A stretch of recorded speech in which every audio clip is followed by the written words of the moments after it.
Le parti Carole Lavanne avait fait toute sa dernière campagne sur le thème « Nous ne rentrerons pas dans un gouvernement avec Benyamin Netanyahou ». C'était son principal argument électoral. Et il est rentré dans le gouvernement Netanyahou, et donc une grande partie de ses électeurs se sentent trahis et l'abandonnent.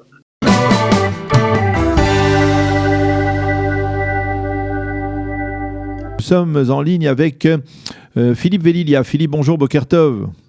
Bonjour. Je rappelle à nos auditeurs que vous êtes politologue et on a bien besoin de votre expertise ce matin à quelques heures d'une journée qui s'annonce particulièrement rude sur le plan politique puisque, eh bien, si tout se passe comme apparemment on le prévoit, eh bien la Knesset pourrait voter sa dissolution dans le courant de la journée en lecture préliminaire. Alors, j'insiste sur le point de la lecture préliminaire parce que c'est une des questions qui divise, on va dire, les analystes politiques. Est-ce que c'est irrémédiable lorsque l'on s'engage dans un processus de dissolution du Parlement? On ne peut pas revenir en arrière ou alors finalement, il s'agit toujours de ce même bras de fer auquel se livrent Benyamin Netanyahou et Benny Gantz depuis plusieurs mois après l'annonce de Gantz d'hier? Écoutez, il y a deux choses qui ne sont pas irrémédiables. D'abord, il n'est pas certain qu'aujourd'hui, finalement, il y ait une majorité de 61 voix pour dissoudre la Knesset. Il y a deux inconnus, deux choses qu'il faudra surveiller de très près. La première, c'est est-ce que la totalité du groupe de Benny Gantz, le groupe bleu-blanc, le groupe Carole Lavanne, donc 15 députés, est-ce qu'ils vont tous voter la dissolution? On sait que ces derniers jours, il y a eu des éclats de voix au sein de ce groupe, il y a eu des oppositions et il pourrait y avoir quelques défections. Mais la principale inconnue... Parce qu'il faut préciser, n'est-ce pas, Philippe, que pour que ce vote passe, il faut qu'il y ait une majorité, mais pas obligatoirement une majorité absolue, dans le cas précis. Oui, tout à fait. J'ai dit 61, mais c'est dans la... C'est dans la dernière lecture. C'est en dernière lecture, voilà.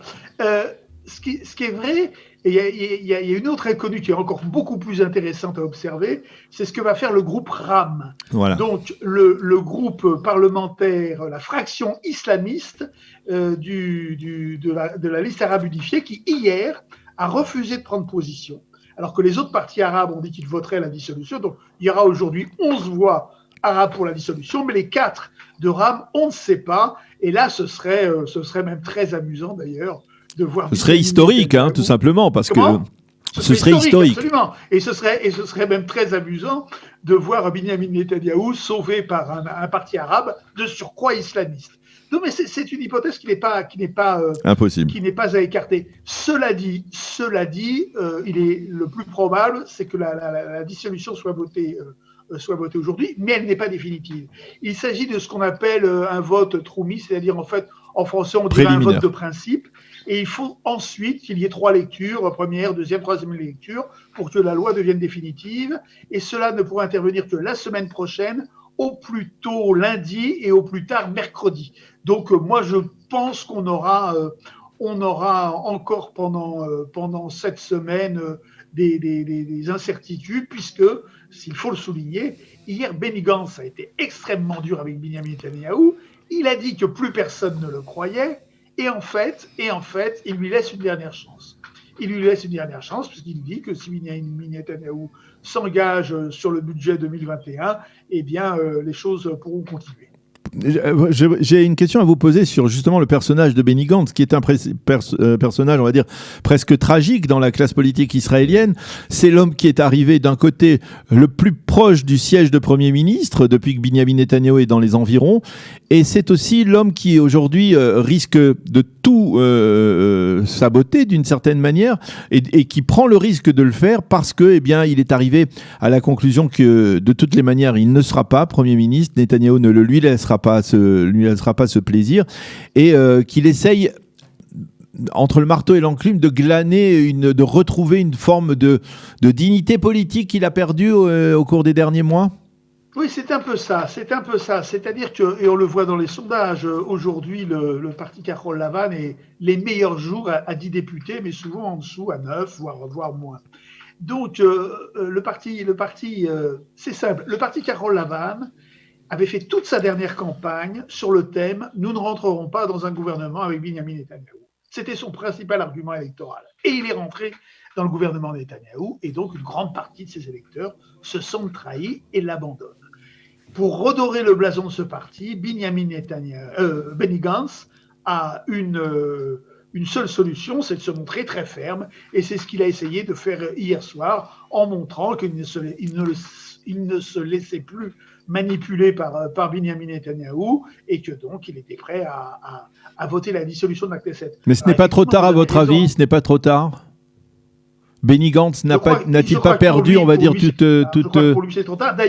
D'ailleurs, on parle de le remplacer à la direction de Kahol Lavan, ou bien, autre hypothèse, c'est que le parti Kahol Lavan, qui comprenait auparavant les amis de Yair Lapid et de Moshe Bougie Ya'alon, referait son unité et Benny Gantz deviendrait numéro 2 de cette liste. On lui a posé la question d'ailleurs hier au cours de la conférence de presse, mais il n'a pas répondu. Alors, l'autre personnage, bien entendu, c'est Binyamin Netanyahou. Et la question que l'on peut se poser aujourd'hui, c'est est-ce que Binyamin Netanyahou a intérêt à laisser faire Benny Gantz, c'est-à-dire à laisser Benny Gantz et le parti bleu-blanc voter en faveur de cette dissolution du Parlement? Est-ce que c'est dans l'intérêt de Binyamin Netanyahou qu'il y ait des élections dans les prochains mois? Non. Benjamin Netanyahou veut des élections, mais pas dans les prochains mois. Il ne veut pas des élections en mars, il veut des élections en juin. Pourquoi? Parce qu'en mars, l'effet des vaccins sera encore très limité. On sait que seuls les personnels médicaux et puis les personnes résidentes dans ce qu'on appellerait en français les EHPAD seront vaccinés, alors qu'en juin, une grande partie de la population le serait déjà. On serait en train de sortir de cette crise, l'économie donnerait des signes de redémarrage, et Benjamin Netanyahou pourrait dire, voyez, finalement, j'ai bien géré cette crise, et c'est moi le meilleur, et il faut me réélire.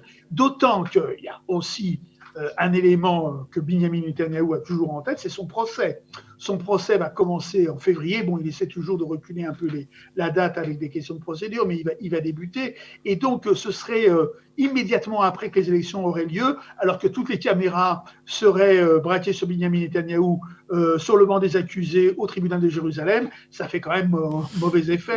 Alors qu'en juin, il y aura 3 séances de procès par semaine, 3 séances judiciaires, mais en juin, l'effet de surprise, l'effet d'actualité sera passé, et donc ce sera également beaucoup plus confortable pour lui de ce point de vue. Tout de même si c'est un petit peu plus pointu, il y a quand même une nuance sur le plan de la démarche procédurielle, puisque apparemment, et dites-moi si je me trompe, Philippe, si la Knesset est dissoute à cause de l'absence de vote de budget de l'État, alors effectivement les élections doivent intervenir dans les 3 mois. C'est-à-dire si le 23 décembre, la Knesset n'a pas encore voté le budget de l'État, les élections doivent intervenir absolument dans les 90 jours. C'est-à-dire c'est effectivement là dans le cas du mois de mars. Par contre, si c'est Benny Gantz et Lapid qui entament cette procédure, eh bien c'est ensuite une commission de parlementaires qui devra décider de la date des élections. Et ces élections, elles pourraient être bien plus loin, bien plus lointaines.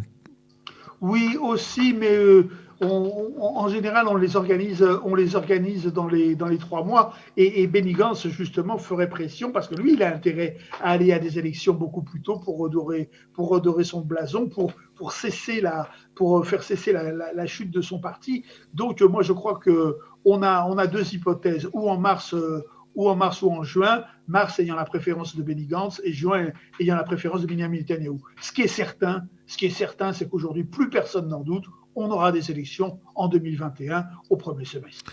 Alors, la question que l'on pourrait se poser aujourd'hui, c'est comment on en est arrivé là? Est-ce que finalement, d'emblée, c'était une erreur, ce mariage forcé entre Benny Gantz et Benjamin Netanyahou? Oui. Moi, je dois vous dire que je n'y ai jamais cru. Lorsque vous regardez l'accord de coalition, c'est quoi? C'est 14 pages qui ne portent pas sur le fond, mais qui portent sur des questions de procédure. Et quel était le contenu de ces 14 pages? C'était comment empêcher l'autre de trahir. Alors, c'est-à-dire que vous commencez sur une base où le fondement même de cette alliance, c'est la méfiance. Donc, moi, personnellement, j'ai jamais cru non plus à cet accord de rotation en novembre 2021. Est-ce qu'on imagine une seule seconde Binyamin Netanyahou dire à Benny Gantz, mon cher ami, voilà, j'ai fini, prends ma place, je te souhaite bonne chance. On connaît le personnage, c'est pas son genre. Donc moi, j'ai jamais cru, et depuis le début, ce gouvernement ne pouvait pas fonctionner. On l'a vu d'ailleurs à un autre signe. Le fait que, pour satisfaire tout le monde, on ait créé un gouvernement pléthorique qu'on n'avait jamais vu, 36 ministres, 16 ministres adjoints, tout ça pourquoi? On le voit bien d'ailleurs dans les réunions concernant le corona, pour être incapable de prendre des décisions. On a même vu pendant cet été une période de 5 semaines pendant laquelle le gouvernement n'a pas pu se réunir parce que les deux grands partis n'arrivaient pas à se mettre d'accord sur l'ordre du jour. Donc c'est un gouvernement qui n'a jamais fonctionné. Donc c'est même pas la peine de se poser la question.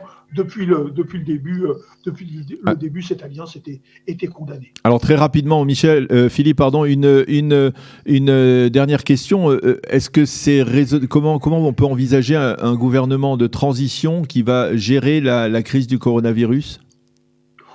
Il y a déjà eu un gouvernement de transition pendant plus d'1 an, donc ça peut continuer. Moi, je crois que la crise du coronavirus, justement, elle peut échapper aux questions politiques. On a un coordinateur, le professeur H, qui n'est pas un politique. Elle peut échapper justement aux questions politiques. Par contre, ce qui n'échappe pas aux questions politiques, c'est le fait que s'il y a une dissolution, là, on est sûr qu'il n'y aura pas de budget pour 2021. Et bien évidemment, ça n'est pas bon pour l'économie. Il y a 30 milliards qu'il faudrait injecter dans l'économie pour avoir un vrai budget pour l'année prochaine, et ça ne se ferait pas. Donc, on aura là une vraie difficulté, mais pas pour la crise sanitaire, pour la crise économique. Eh bien, Philippe et Lilia, merci beaucoup de nous avoir éclairé sur cette crise politique qui va atteindre son paroxysme aujourd'hui. Merci d'avoir été avec nous ce matin sur Studio Kalita. Bonne journée, à bientôt. Bonne journée, à bientôt.